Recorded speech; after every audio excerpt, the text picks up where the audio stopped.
Warahmatullahi wabarakatuh. Alhamdulillahi rabbil alamin. Segala puji bagi Allah Tuhan sekalian alam yang menurunkan kepada kita ujian demi ujian dengan penuh hikmah dan pedoman. Maka sebagai hamba-Nya perbanyakkanlah kita melafazkan kalimah tahmid alhamdulillahi rabbil alamin. Selawat dan salam kita ke atas junjungan besar Nabi Muhammad sallallahu alaihi wasallam, baginda Rasul yang bersusah payah menyampaikan kepada kita risalah dengan penuh amanah. Maka perbanyakkanlah kita sebagai umatnya berselawat ke atas Rasulullah, ahli keluarga baginda, para sahabat dan mereka yang menelusuri jejak langkah hinggalah ke hari kiamat. Allahumma salli ala Sayyidina Muhammad wa ala alihi wa sahbihi wa man da'a bida'watihi ila yaumiddin. Yang saya hormati sahabul fadilah Tuan Imam, yang saya kasihi saf kepimpinan masjid, para asatizah, tuan-tuan, puan-puan, para tetamu Allah yang dimuliakan. Alhamdulillah bertemu kita pada pagi yang penuh barakah ini pada satu tempat yang dinisbahkan sebagai min buyutillah, di antara rumah Allah, pada satu tempat yang Rasul sallallahu alaihi wasallam sebut ia sebagai baitu kulli taqiyyin, rumah kepada orang-orang yang bertakwa. Mudah-mudahan kitalah yang berada pada tempat yang dimaksudkan oleh Rasul sallallahu alaihi wasallam. Alhamdulillah pada pagi ini cuba kita nak bawa sedikit. Kebetulan kita berada pada penghujung bulan Syawal, tentang apakah pengertian pasca Ramadan yang telah kita lalui dan kita berada pada bulan Syawal ini. Sebelum itu marilah sama-sama kita bermuhasabah. Di antara yang saya nak sebutkan kata-kata oleh Imamuna Al-Imam Syafi'i rahimahullahu ta'ala berkaitan dengan tujuan ataupun tahap penguasaan kita dalam menguasai satu-satu ilmu itu. Kata Imam Syafi'i dalam kata-katanya yang kalau dibacakan agak lunak, seperti memujuk ataupun mengingatkan kita. Katanya, akhi, wahai saudaraku, lan tanalal ilma illa bisittah. Kamu tidak akan mencapai ataupun mendapatkan ilmu itu melainkan dengan 6 syarat. Illa bisittatin, melainkan dengan 6. Yang pertama kata Imam Syafi'i, katanya, sa'umbika an tafsiliha bibayan. Aku akan ceritakan kepada kamu secara tafsil, secara detail, secara terperinci, dengan jelas. Yang pertama, mesti ada zakaun, mesti ada kecerdasan. Nak belajar ilmu ni tuan-tuan, syarat pertama mesti cerdik, mesti cerdas. Walau bagaimanapun kecerdikan ni satu benda yang subjektif, kerana ada orang yang dia mudah faham dan ada orang yang dia belajar, dia ambil masa 2-3 kelas baru dia faham. Maknanya mengikut kecerdikan dan kecerdasan masing-masing. Sebab tu kalau kita melihat para penuntut ilmu, sama ada di semua peringkat sekolah atau peringkat universiti atau di mana peringkat yang berada dalam pengajian, maka ada di kalangan mereka yang mudah faham, cepat faham. Ada yang mereka itu agak slow, agak lambat faham. Maka ia tidak menjadi syarat utama, tetapi ia satu keharusan yang mesti ada pada para penuntut ilmu. Satu. Yang keduanya disebutkan adalah waharasi ataupun wahirsun. Apa dia maksud dia?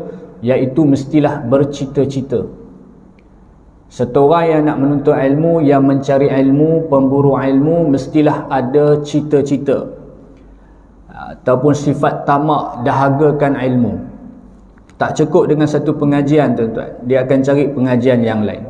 Tak cukup dengan satu bidang, dia akan cari bidang yang lain. Tak cukup sekadar dia untuk mendengar semata-mata hadis, tetapi dia belajar juga fiqh, tasawuf, berkaitan dengan akhlak, adab, juga belajar tentang tafsir dan sebagainya.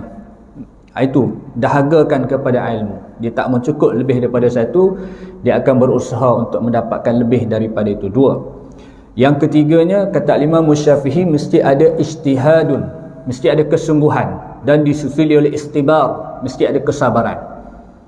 Syarat yang ketiga ni kalau tak ada pada penuntut ilmu, maka dia tidak akan mencapai apa yang dia nak kejar, iaitu berkaitan dengan kefahaman dalam ilmu. Mesti ada kesungguhan dan disusuli dengan kesabaran.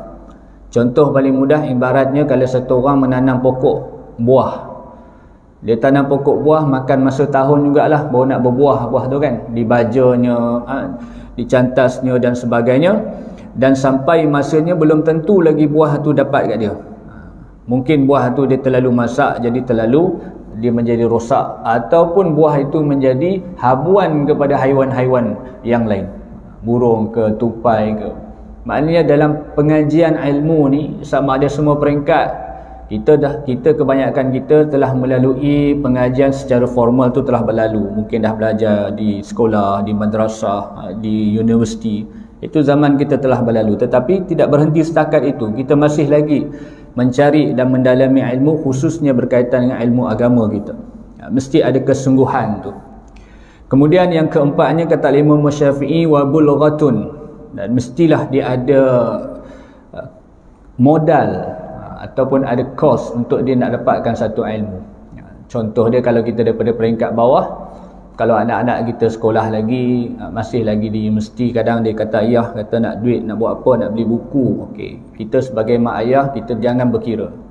Jangan kata apa ni asyik duit saja nak beli buku ke. Bukan pelajaran kita ni disediakan ke di sekolah ni. Ya, disediakan, tapi perlukan ada kepada kos untuk beli buku, untuk lebih faham. Itu penting. Yang kelimanya, iaitu satu sifat yang mesti ada pada kita, wasuhbatul ustaz. Mesti bersahabat dengan para ustaz, maknanya dengan guru-guru. Terpulanglah kepada guru-guru yang mengajar kita. Mana kita mesti ada satu sifat suka bersahabat dengan guru, dengan para ustaz, orang alim, orang yang memberikan kita ilmu. Maka ni sifat yang mesti ada pada kita. Jangan kita buat perkara-perkara yang menyebabkan guru kita, terutama kita ajar pada anak-anak kita, hormat pada guru kita. Anak-anak kita pada hari ni kalau tengok guru dia, kadang cikgu dia kurang hormat. Sebab apa? Kadang-kadang kita sendiri sebagai mak dan ayah, ataupun sebagai atuk mungkin, boleh ajar cucu kita, bila mana nak hantar pergi sekolah, bagi salam kat cikgu, bagi salam kat ustaz, bagi salam kat ustazah, kan? Hormat mereka, tolong cikgu kalau cikgu angkat barang dan sebagainya. Di situ permulaan dia. Dan kemudiannya, iaitu perlukan watulul zaman, perlukan kepada masa yang panjang. Ini 6 syarat dia. Perlukan kepada kecerdasan, perlukan kepada satu keazaman, cita-cita, dahagakan kepada ilmu. Yang ketiganya ijtihad, perlukan kepada kesungguhan dalam pengajian, dan disusul oleh kesabaran, dan perlukan kepada sedikit kos, modal untuk kita belajar.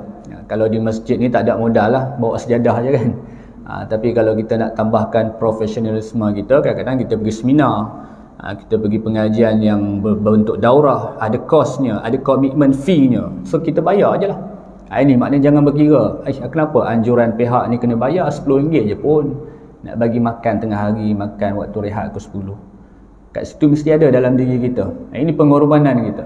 Satu orang pelaut tidak akan dikenali sebagai pelaut, melainkan dia dilatih di lautan yang bergelora. Setakat lautan yang tenang, tak jadi pelaut dia. Betul tak? Dia satu orang yang dah bergelumang dengan ombak yang besar, barulah kata seorang kelasi atau pelaut yang hebat. Kalau setakat dia hanya bermain di tepi-tepi pantai, tak dipanggil pelaut. Di situ maksud dia, kalau nak kata penuntut ilmu ni, dia kepada mujahadah. Lebih mujahadah tu bukan hanya setakat masa dia, tetapi kepada hartanya juga. Masa, harta, nikmat, kesihatan dia, itu semua penting.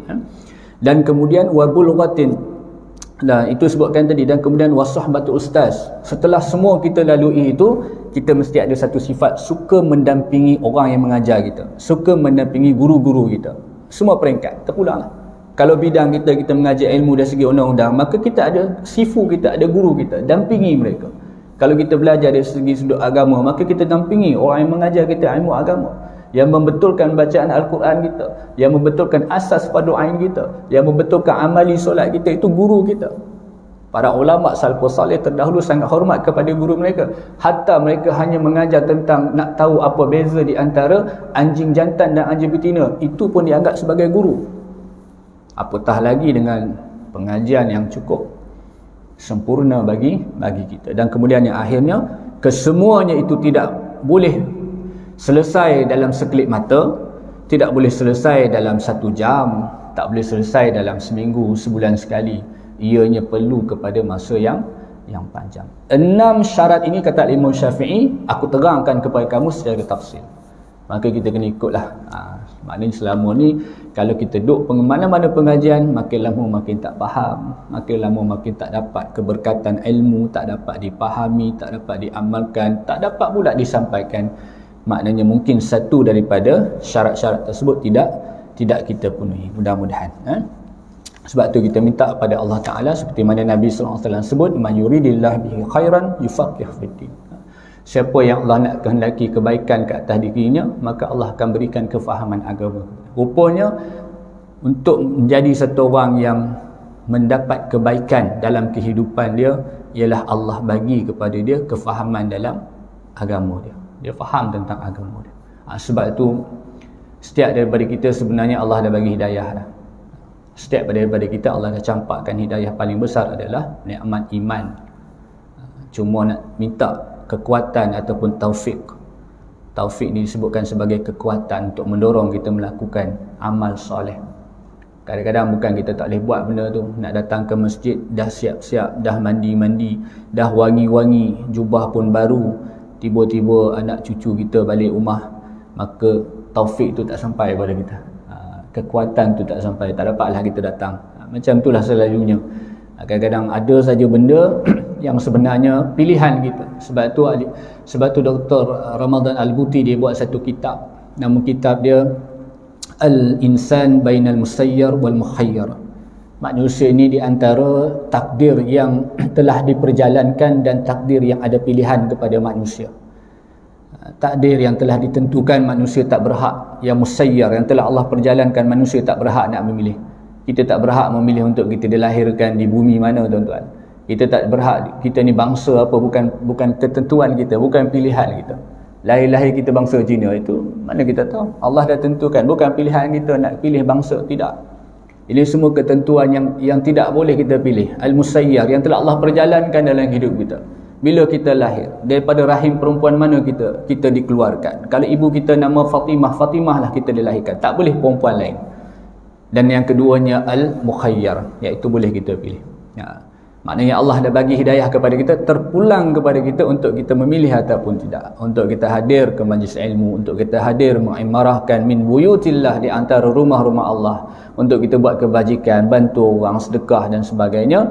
Maka itu adalah pilihan kita, sekalipun kita memilih untuk bekerja dengan amanah di tempat kerja kita, atau sebaliknya kita nak jadi seorang pengkhianat, orang yang tidak amanah dengan kerja-kerja kita. Itu.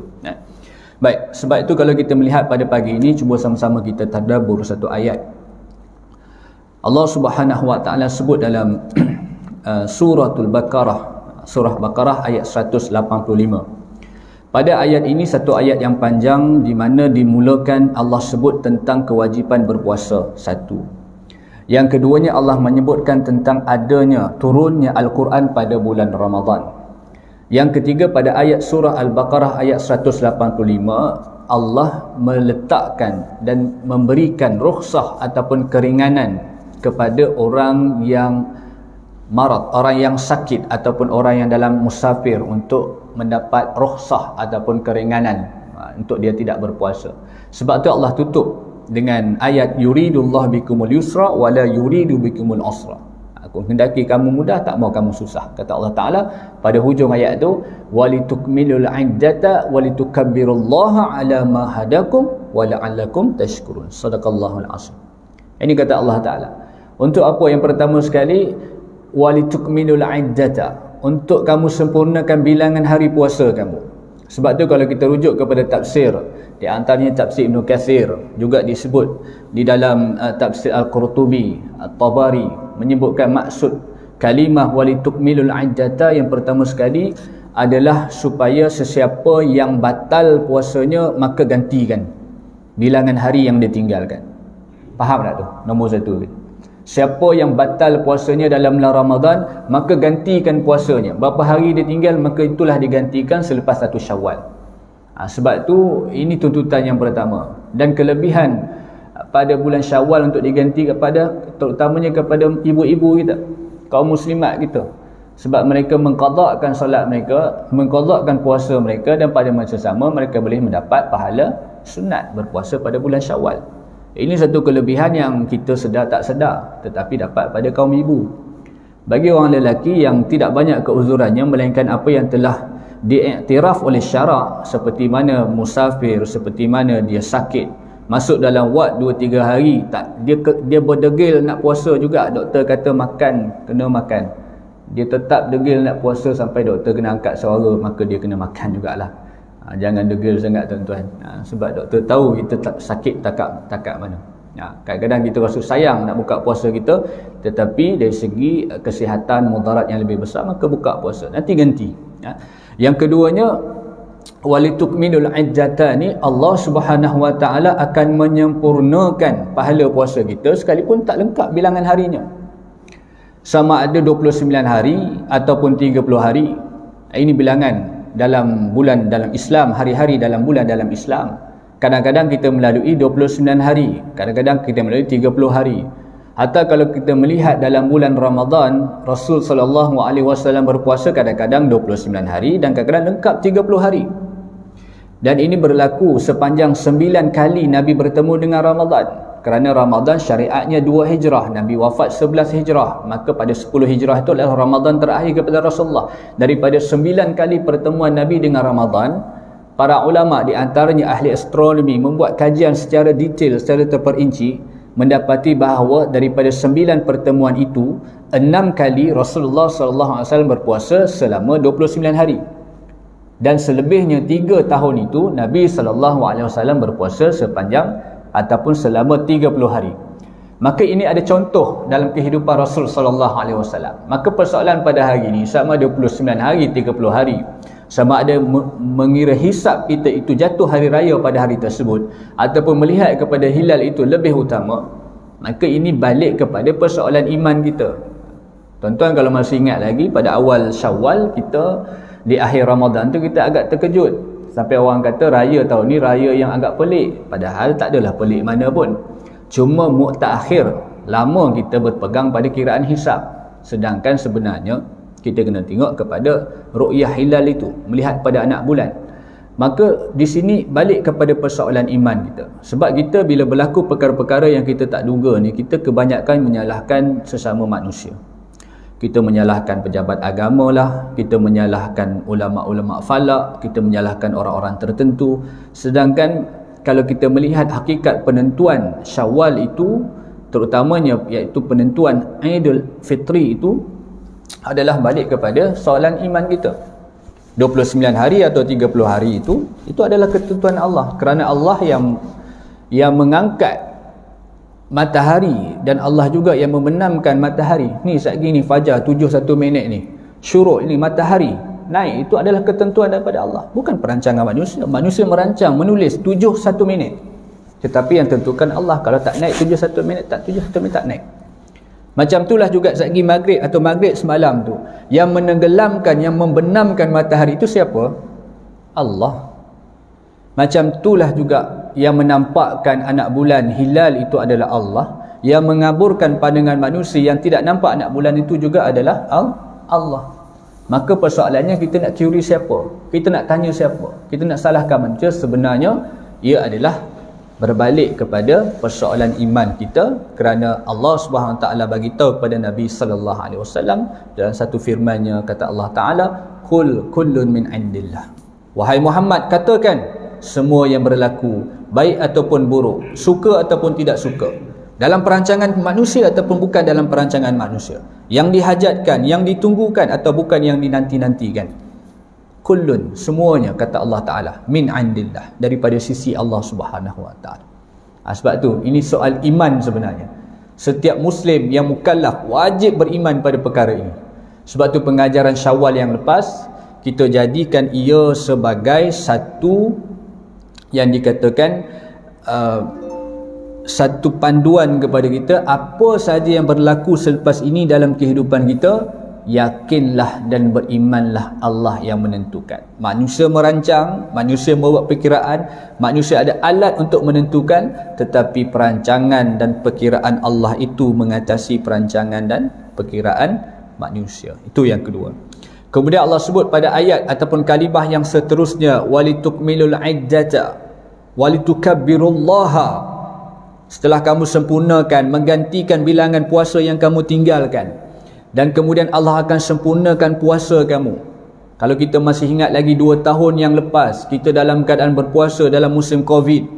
Puasa kita tidak sesempurna mana, Ramadan kita tidak semeriah mana tuan-tuan.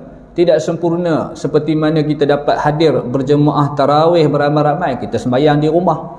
Kadang-kadang rumah kita tak boleh solat, kita sembahyang seorang-seorang. Maka pahala itu agak kurang sepatutnya kita nampak begitu.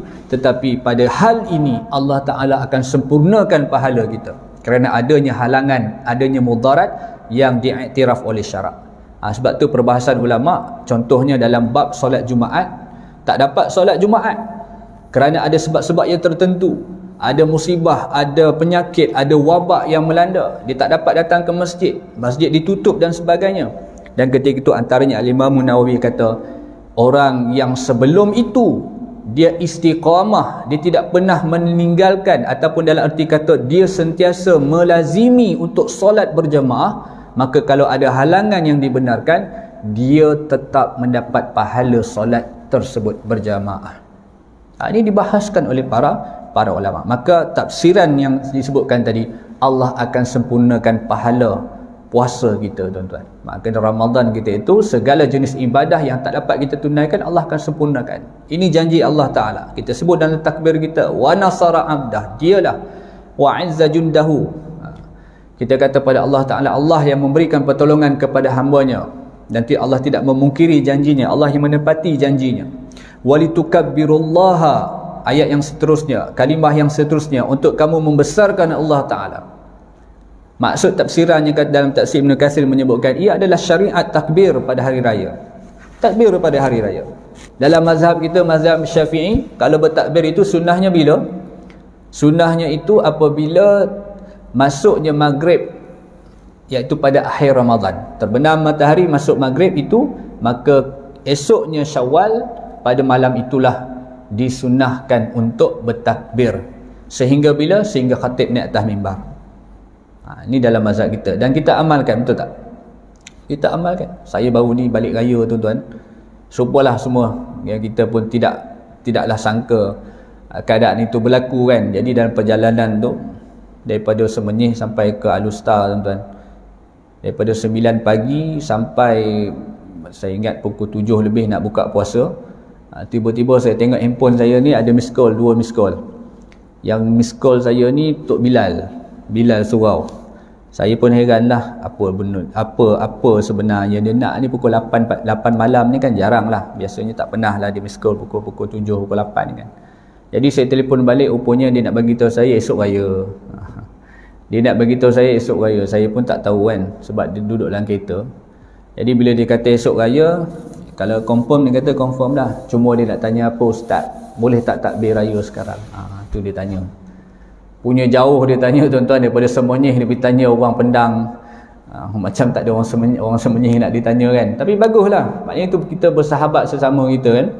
Dia tanya nak takbir boleh tak sekarang? Kata kalau dah confirm masuk tu, maka sunnah lah dalam mazhab Syafi'i kita takbir daripada maghrib ni sampailah esoknya. Maka dia kata terima kasih, dia pun takbir lah. Selesai. Itu dalam mazhab kita. Adapun pandangan dalam mazhab Imam Malik, dalam mazhab Maliki, disunnahkan untuk bertakbir itu pada 1 Syawal, daripada keluar rumah kita menuju ke tempat solat kita didirikan. Faham tak tu? Keluar daripada rumah 1 Syawal tu bertakbir sampailah ke tempat kita menunaikan solat tu, sama ada di masjid, di surau, di kawasan lapang, maka sunnahnya takbir di situ. Dan setengah negeri di Malaysia ni mengamalkan, antara di Johor kan, keluar rumah tu ada aktiviti dia bertakbir, setengah ditambah dengan beberapa qasidah dan sebagainya, sampailah ke tempat solat itu didirikan. Ini satu amalan yang sebenarnya ada sandarannya dalam agama. Adapun pandangan dalam mazhab Hanafi, dalam itu pandangan Imam Abu Hanifah, tidak ada takbir, tidak disunahkan itu pada pada Syawal itu, tetapi disunahkan pada Aidil Adha, pada hari raya haji. Apapun kesimpulannya, kesemua pandangan ulama ini meletakkan takbir ini satu perkara yang disyariatkan. Ini perkara yang bukan kecil-kecil, perkara yang kita nak sebut tentang keimanan kita, tauhid kita, yang kita takbirkan itu Allahu Akbar, Allahu Akbar. Kita besarkan Allah Ta'ala. La ilaha illallah wahdah, tidak ada Tuhan, dialah Tuhan yang Maha Esa. Dialah Allah yang tidak beranak dan tidak diperanakkan. Dialah Tuhan yang tidak ada Tuhan yang layak disembah melainkan Allah. Itu ikrar kita. Allah kata, setelah kamu sempurnakan puasa kamu, kau besarkan aku. Wal tukabbirullaha, besarkan aku. Yang pertama kata ulama tafsir, iaitu disyariatkan bertakbir. Maka kita bertakbir. Bukan benda kecil takbir pada hari raya ini. Kita sebut wa nasara abdah. Kita kata apa? La ilaha illallah wahdah sadaqa wa'dah. Dia yang membenarkan janjinya. Apa yang Allah janji nak bagi kepada kita pada bulan Ramadan, Allah akan janji pastikan. Cuma balik pada kita. Sama ada kita sendiri yang membatalkan amalan kita sendiri. Dengan arti kata mungkin rukun ibadah kita tidak sempurna, tidak menepati rukun yang betul, maka ibadah kita mardud ditolak. Ataupun kita melakukan satu ibadah itu terbatal dengan sifat sum'ah ataupun sifat riak. Kita duk baca Quran tapi dalam niat kita dapat pujian pada orang, maka terbatal begitu sahaja. Bukan Allah tak tepati janjinya, tetapi kita sebagai hamba yang membatalkan amalan kita ni, sebut dalam Quran. Seperti hujan turun di atas batu, maka licin tak ada tinggal apa. Maka itulah sia-sia amalan kita. Mungkin kita melakukan sedekah, kita bantu orang sana sini, tetapi dengan sebab untuk kita dipuji-puji oleh orang sebagai satu orang yang dermawan dan sebagainya, maka hati-hati. Maka di situ satu kerugian yang cukup besar. Wa nasara abdah, dan dialah Allah yang membantu hambanya. Ramadan yang kita lalui dulu tidak akan dapat kita lalui dengan bagus, dengan baiknya, melainkan dengan pertolongan Allah Ta'ala. Betul tak? Tak mungkin kita boleh lalui Ramadan tu dengan baik, kerana pada Ramadan tu kita menghadapi satu musuh yang kita tak nampak. Kita tak nampak musuh Ramadan kita siapa. Kalau kita main bola, kita main badminton, kita tahu tim mana kita nak lawan. Kalau kita main takraw, kita tahu tim mana kita nak lawan. Thailand ke, Vietnam ke, Indonesia, kita tahu kekuatan mereka. Kita tahu siapa tekong dia yang paling bagus. Kita tahu. Ini kita nampak, kita boleh buat analisis. Tetapi Ramadan musuh kita tak nampak. Ramadan musuh kita adalah nafsu kita sendiri. Nafsu yang tidak nampak. Wa nasara abdah. Dengan tanpa pertolongan Allah, maka kita tak akan dapat menghadapi. Sebab itu antara pengajaran besar yang kita dididik dalam bulan Ramadan yang lepas, tuan-tuan, adalah kita nak mengawal nafsu kita.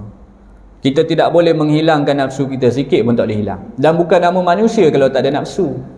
Setiap daripada kita ada nafsu makan. Orang lelaki ada nafsunya dengan perempuan, dan sebaliknya orang perempuan juga ada nafsu dengan lelaki. Tetapi untuk memenuhi hajatnya, nafsunya itu perlu kepada batas syariah, iaitu perlu kepada nikah. Nikah dulu, selesailah masalah. Jangan kita jadi setengah orang, bangsa-bangsa tertentu dia seperti ayam, nikah tiap malam, kahwin dia tak mau-mau. Kita manusia bukan begitu, orang Islam bukan begitu. Maka Ramadan ketika itu mengajar kita perkara yang cukup besar. Kemudian Allah sebut pada kalimah yang ketiga, walitukmilul iddata walitukabbirullaha ala ma hadakum. Semuanya itu kamu besarkan aku, dengan arti kata maknawi dan juga maksud yang dikatakan takbir sebenar dan segala maknawi. Besarkan Allah di mana saja. Allah tidak ada hanya di masjid yang kita nampak. Allah tidak hanya nampak pada majlis tahlil. Agama itu bukan hanya pada tahnik anak. Agama itu bukan hanya ada pada kelahiran baby kita, bukan semata-mata pada talqin, pada tahlil. Tidak. Tetapi agama ni keseluruhan nizam, peraturan kehidupan kita. Di rumah itu agama itu ada, di jalanan agama itu ada, bawa kereta itu agama itu ada. Agama ajar kita sabar, agama kita ajar toleransi, agama kita ajar tertib. Di mana-mana itu agama itu ada. Tetapi ramai di kalangan kita, kadang-kadang lepas habis Jumaat dia tertib, keluar daripada Jumaat, bila mana berlaku sesak sikit, tuan-tuan, hilang sabar dia. Dulu saya ingat di Selayang, dulu ada satu orang tu, dia buka cermin, dia maki terus lepas main Jumaat, pasal dia agak macam nak memotong-motong. Kata habis begitulah. Maknanya di dalam masjid itu agamanya ada, tetapi di luar itu agamanya hilang. Di tempat kerja agamanya hilang. Dia tidak amanah, dia khianat. Dia ambil duit majikan, atau dia sebagai majikan dia menyeleweng dan sebagainya. Dia satu orang peniaga yang menipu dalam timbangan dia. Agamanya hilang di situ. Kerana dia hanya melihat agama hanya pada bulan Ramadan, dan hanya melihat agama itu hanya ada di masjid sahaja. Maka ini satu perkara yang kita kena perbetulkan. Budaya ini yang perlu kita betulkan. Kita betulkan yang biasa dan biasakan yang betul, itulah yang disebut selalu oleh orang. Kemudian kita kata walitukabbirullaha, untuk apa semua itu? Kata Allah Ta'ala, ala ma hadakum, setelah apa telah aku bagi hidayah kepada kamu. Subhanallah tuan-tuan. Rupanya kita nak balik, wala'allakum tashkurun, supaya kita jadi satu orang yang bersyukur. Allah bagi kepada nikmat paling besar hidayah, iman dan Islam kepada kita. Yang kita sebutkan tadi, hidayah dan taufik. Allah bagi hidayah. Semua daripada kita ada hidayah. Siapa yang tak salat tu bukan dia tak ada hidayah. Sampai dah dakwah tu sampai kat telinga dah. Dia bukan duduk dalam hutan, bukan duduk dalam gua tak bercampur dengan orang. Telah sampai kepadanya khabar, telah sampai kepadanya syariat, tetapi cuma dia tak ada kekuatan, tak ada taufik. Sebab tu kita minta wal hidayah taufik. Kita minta kepada Allah kedua-duanya, mendorong untuk kita melakukan amalan tersebut. Dan hidayah ni milik mutlak Allah Subhanahu wa taala. Kita lihat sekalipun keluarga Nabi Nuh alaihi salam, kita lihat anak dia. Siapa nama anak dia? Kanaan. Ini anak Nabi ni, bukan sesiapa. Bila mana ayah dia kata naik atas kapal, dia ingkar perintah ayah dia. Dia kata aku naik atas gunung, supaya air tak naik sampai atas gunung. Tetapi takdir Allah, qadar Allah, maka habis gunung tersebut. Dia ingkar kepada Nabi Allah, ayahnya sendiri. Maknanya hidayah ni bukan milik kepada satu orang Nabi. Kita melihat Nabi Ibrahim AS, ayahnya. Siapa ayahnya? Yang membuat berhala. Bukan siapa-siapa dengan Nabi Allah Ibrahim AS. Kita melihat isteri kepada Nabi Lut AS, isteri Nabi, satu orang yang ada ikatan dengan Nabi pilihan Allah, lelaki pilihan Allah. Tetapi dia ingkar dalam peristiwa bagaimana dia mengkhianati kepada suaminya sendiri, sehingga menyebabkan berlakunya murka Allah, mengbalikkan tempat ataupun perkampungan mereka. Sampai hari ini tinggalan sejarah tuan-tuan. Hatta Nabi kita SAW, bukan siapa-siapa Abu Talib tu kan, itu darahnya Rasulullah, keturunan Rasulullah itu ada. Bukan siapa-siapa Abu Talib, bukan siapa-siapa Abu Lahab, Abu Jahal, tu bukan siapa-siapa. Satu bangsa dengan Rasulullah SAW.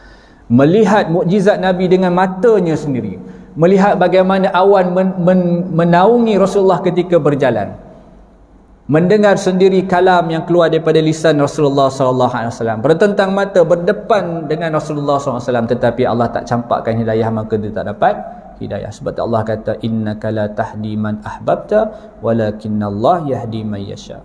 Sesungguhnya kamu wahai Muhammad tak dapat bagi hidayah kepada orang yang kau cintai, tetapi akulah, kata Allah, yang berikan kepada aku yang mana aku kehendaki. Sebab tu kita kena banyak renung. Kita, subhanallah, darah Nabi pun kita tak bawa dah. Ada habaib dalam ni? Tak ada dah. Para habaib membawa darah Rasul SAW, keturunan Nabi. Kita jauh daripada Rasulullah SAW. 1500 tahun Nabi tinggalkan kita. Lama dah tinggalkan kita. Melihat mukjizat Nabi yang ada ketika itu pun tak pernah, melainkan Al-Quran yang menjadi mukjizat agung yang ditinggalkan sampai hari kiamat. Mendengar sendiri kalam Nabi tak pernah tuan-tuan. Bertentang mata apatah lagi. Tetapi Allah bagi hidayah kepada kita. Allah bagi kita petunjuk iman. Maka sebab tu Allah kata, buat saja apa yang aku suruh, tinggal saja apa yang aku larang, besarkan aku ala ma hadakum, setelah apa telah aku beri hidayah kepada kamu, wala'allakum tashkurun. Kata ulama, antara maksud syukur ni, syukur dengan lisan, sebut alhamdulillah. Yang keduanya, kembalikan dengan buat ketaatan kepada Allah Ta'ala. Apa saja Allah perintahkan, buat. Itu kunci dia sebagai orang yang bersyukur. Sebab tu kita minta doa kepada Allah Ta'ala, perbanyakkanlah doa kepada Allah Ta'ala supaya iman yang tinggal pada kita ini, kita tidak ada kekuatan yang lain, Nabi pun tidak ada di depan kita, melainkan keyakinan dan iman kita yang berterusan dan kefahaman agama kita. Maka perbanyakkanlah berdoa, Rabbana la tuzigh qulubana ba'da idh hadaitana wa hab lana min ladunka rahmah. Minta pada Allah Ta'ala, jangan terbalikkan, jangan kau tarik balik iman yang telah kau hidayahkan kepada aku. setelah kau beri hidayah kepada aku. Ini doa, sabit ala qalbi ala diniku ala ta'at. Tetapkan wahai Tuhan yang membolak-balikkan hati manusia, tetapkan pada perkara agama dan perkara ketaatan. Sebab tu doa satu benda yang kita jangan tinggalkan. Nah, sebab tu kalau kita duduk dalam mana-mana majlis pun jangan tinggalkan doa. Antara doa yang mana tuan-tuan, bila kita berkumpul beramai-ramai, sama ada kita duduk dalam majlis ilmu, sama ada kita duduk dalam persatuan wanita, sama ada kita duduk dalam mesyuarat penduduk, mesyuarat sukan dan sebagainya, jangan kita tinggalkan satu sunnah yang Nabi ajar kepada kita. Nabi kata dalam hadis riwayat Al-Hakim, hadis ni status dia sahih tuan-tuan, dia menepati dalam syarat sahih Imam Muslim, tetapi tidak dimasukkan dalam sahih Muslim. Kata Rasulullah, mafhumnya sesiapa yang membaca selepas habis majlis subhanallah wa bihamdihi, subhanallah bihamdika asyhadu an la ilaha illa anta astaghfiruka wa atubu ilaik. Apa dia tu? Doa apa tuan-tuan? Tasbih kafarah. Sebutannya tasbih kafarah. Nabi sebut, setelah siapa yang membaca subhanallah wa bihamdihi, subhanakallah bihamdika asyhadu an la ilaha illa anta astaghfiruka wa atubu ilaik, diampunkan dosa ke atasnya. Nabi janji Allah ampunkan dosanya. Ni Nabi sebut secara khusus duduk dalam majlis. Tuan-tuan fikir, majlis yang baik, duduk dalam pengajian ilmu, maka sebaik-baiknya kita akhiri pertemuan itu dengan membaca tasbih kafarah. Kerana manusia ni walaupun duduk dalam keadaan tidak berkata-kata, tetapi hatinya sentiasa bersangka-sangka. Ada sangkaan-sangkaan yang datang daripada hasutan syaitan ataupun dirinya sendiri. Maka ketika itu dia sudahi dengan minta ampun kepada Allah Ta'ala, bertaubat kepada Allah Ta'ala. Kata Rasulullah, aku ampunkan, yakni Allah ampunkan, kata Rasulullah SAW. Kita duduk dalam mesyuarat persatuan. Dalam mesyuarat itu kita angkat suara kawan-kawan kita. Aku tak puas hati cadangan dia, aku baca kenapa cadangan aku tidak terima. Kita bermesyuarat. Di hujung mesyuarat kita tangguh dengan, kebanyakan kita tangguh, kita berhenti pergi jamuan kan. Okey lah tu. Tetapi sebaik-baiknya kita berhenti, kita kata kita tangguh pertemuan kita, mesyuarat kita pada hari ini dengan membaca tasbih kafarah dan juga suratul As. Amalkan. Kita buat satu seminar, kita anjurkan satu perjumpaan, maka akhirilah dengan sunnah yang Rasulullah SAW ajar kepada kita. Nampak macam kecil, tetapinya besar, kerana Allah ampunkan dosa kita. Yalah, kita bila bertemu ramai-ramai ini pasti ada salah silap bicara, pada ada salah silap pandangan mata kita, mungkin menyebabkan orang kecil hati dan sebagainya. Maka kita minta ampun pada Allah Ta'ala. Kemudian yang keduanya, kita juga diajar, dituntut untuk membaca suratul As. Wal asr innal insana lafi khusr illa allazina amanu wa amilus solihat wa tawassaw bil haqq wa tawassaw bis sabr. Itu pun satu yang dianjurkan dalam agama kita. Kata Imam Syafi'i rahimahullahu taala, kalaulah tidak ada surah yang lain diturunkan, cukup suratul As. Kata Imam Syafi'i, kalau tidak ada surah lain yang diturunkan, cukup suratul As. Kerana suratul As ni mengajar kita betapa kita ini sentiasa rugi dalam kehidupan kita. Sebab tu Allah meletakkan, Allah bersumpah dengan demi masa, sesungguhnya manusia dalam kerugian. Sebab tu bila kita duduk dalam satu pertemuan yang baik, kita duduk dalam majlis ilmu, kita duduk dalam perjumpaan masyarakat, kita jumpa dalam perjumpaan adik-beradik, kita jumpa dalam perjumpaan organisasi kita, perjumpaan yang baik, semuanya ada nilai ibadah, sama ada ibadah itu secara umum ataupun khusus. Pengajian ilmu ni ibadahnya khusus, kerana fardu ilmu, menuntut ilmu itu adalah fardu ain. Perjumpaan-perjumpaan mesyuarat untuk kita berbincang tentang kepentingan dan masalah ummah ini satu perkara yang umum, benda yang baik. Maka sudahi dengan membaca. Kita sebenarnya kalau dalam kiraan dunia kita, kalau kita ada RM100 tuan-tuan, RM50 jumlahnya RM100 masuk dalam poket kita, tiba-tiba cicir duit kita tuan-tuan, kita kata aku rugi RM50. RM50 tinggal RM50, kata aku rugi. Itu kiraan dunia. Tetapi dalam kiraan yang kita maksudkan di sini, kita duduk 1 jam dalam majlis ilmu, kalau ikut kiraan matematiknya kita rugi 24 jam kita. Aku telah membazirkan 1 jam, patut aku pergi tempat lain. Tetapi dengan maksudnya kita menggembelingkan masa, tenaga, mungkin duit kita, wang kita, kos kita, yang kita sebut Imam Syafi'i kata tadi, iaitu untuk kita memastikan kita tidak berada dalam kerugian kerana kita berada pada majlis yang diberkati.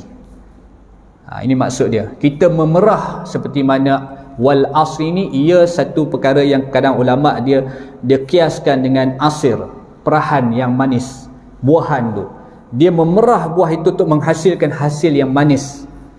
Kita memerahkan, menggemblengkan, mungkin tak lama lah pagi ni kan, sekejap je kot, lepas subuh ni pun nak berhenti dah, 71 minit lah.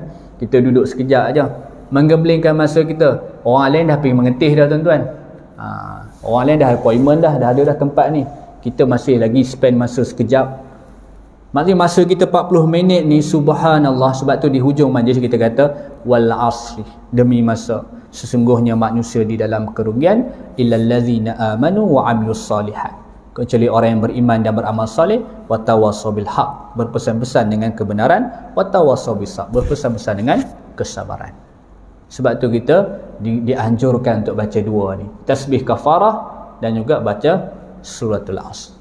Sebab tu doa yang kita kena amalkan tu kan. Wallahu a'lam.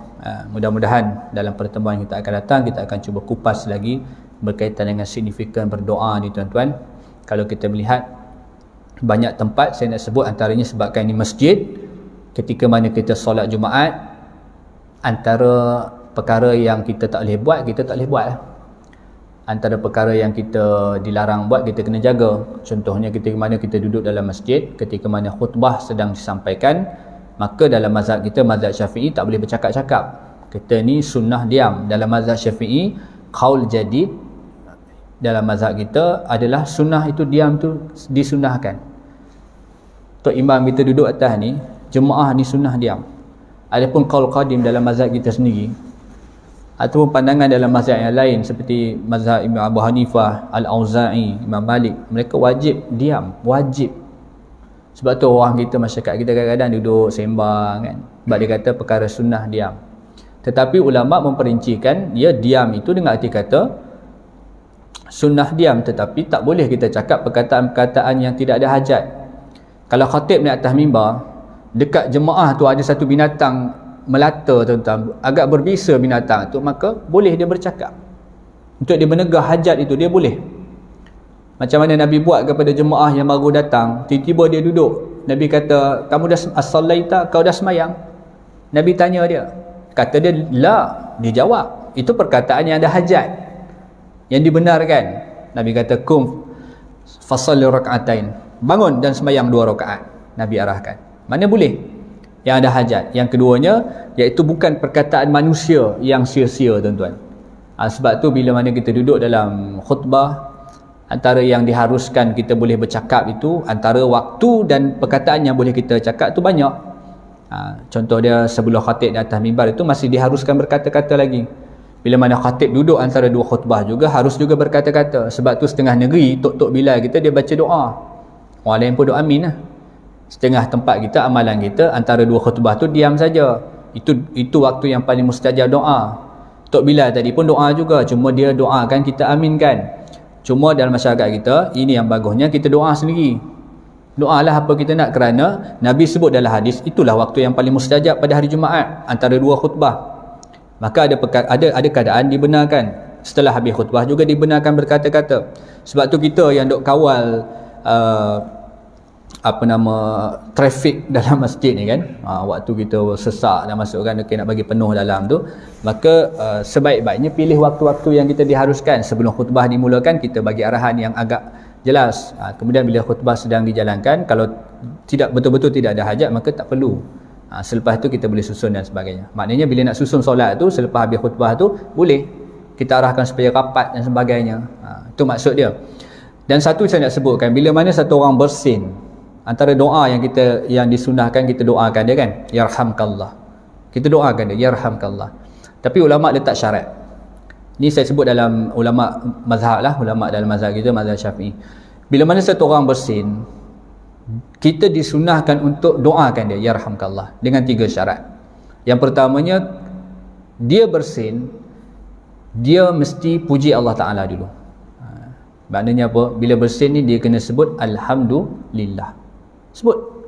Sekiranya dia tidak puji Allah Ta'ala, dia tidak sebut sunnah Alhamdulillah, maka kita tidak disunahkan mendoakan dia. Allah bagi dia kesihatan ni, bersih ni kesihatan ni kan, hilang kotoran tu, nikmat kesihatan lah tu. Allah bersihkan hidung dia, sikit pun dia tak puji Allah Ta'ala. Dia saja gitu, bersih kosong lah. Maka kita yang dengar ni tak sunnah kita doakan dia. Dia pun tak puji Allah, kenapa kita nak doakan? Begitulah maksud dia. Yang pertama, doakan sekiranya dia puji Allah Ta'ala. Yang keduanya, dia bersin itu tidak melebihi 3 kali berturut-turut. Maknanya bersin yang normal lah. Lebih daripada 3 kali tu mungkin dia penyakit, tak tahulah resdung ke apa kan, letih juga kita kan. 10 kali dia bersin, 10 kali nak doakan dia kan. Jadi kalau 3 kali cukup lah. Lebih 3 kali tak sunnah lagi. Maka kalau dia bersin tu kita doakanlah, yarhamkallah, doakan dia. Yang ketiga, kata ulama dalam kitab sebut apa? Bersin yang tidak dibuat-buat. Maka 3 ni syarat dia. Dan kita yang mana setelah mendoakan dia, orang yang bersin tu sunnah juga doakan balik, yahdikumullah wa yuslih balakum. Ya Allah bagi hidayah kepada dia, ya Allah betulkan, perbaiki keadaan dia. Doakan orang tu balik. Maka ini perkataan yang diharuskan, bahkan disunahkan untuk kita sebut ketika mana khatib sedang berada di atas mimbar dan menyampaikan khutbah ketika mana pada hari Jumaat. Apatah lagi kalau disebut nama Nabi, disebutkan sifat Nabi, maka sunnah kita ni berselawat, tetapi dengan suara yang tidak melampau. Dengan suara yang tidak melampau. Sebab kalau kita berpegang pada pandangan yang mengatakan haram berkata-kata, maka kita tak boleh berkata-kata. Tetapi dalam mazhab kita, mazhab Syafi'i, itu sunnah diam. Maknanya ada keadaan yang dibolehkan kita berkata-kata. Selain daripada itu, yang tidak ada hajat, yang tidak ada petunjuk, maka perkataan kita itu makruh. Maka pahala Jumaat kita juga kurang. Itu saja. Maknanya benda berat juga tu. Kita datang mana ada nak 50% kan. Semua datang ke masjid ke surau ni kalau boleh nak 100% markah dia, nak serba-serbi sempurna. Tapi sebabkan ketidakfahaman kita menyebabkan kurangnya pahala Jumaat kita. Maka doakanlah kepada semua orang yang berada di dalam masjid dalam keadaan-keadaan yang dibenarkan. Wallahu ta'ala alam. Pasti banyak kekurangan dalam penyampaian. Aku liqauli hadza astaghfirullahal azim. Subhanallah bihamdi, subhanaka wa bihamdika, asyhadu an la ilaha illa anta, astaghfiruka wa atubu ilaik. Wal 'asri innal insana lafi khusr illa alladhina amanu wa 'amilus solihat wa tawassaw bil haqq wa tawassaw bis sabr. Baik, assalamualaikum warahmatullahi wabarakatuh.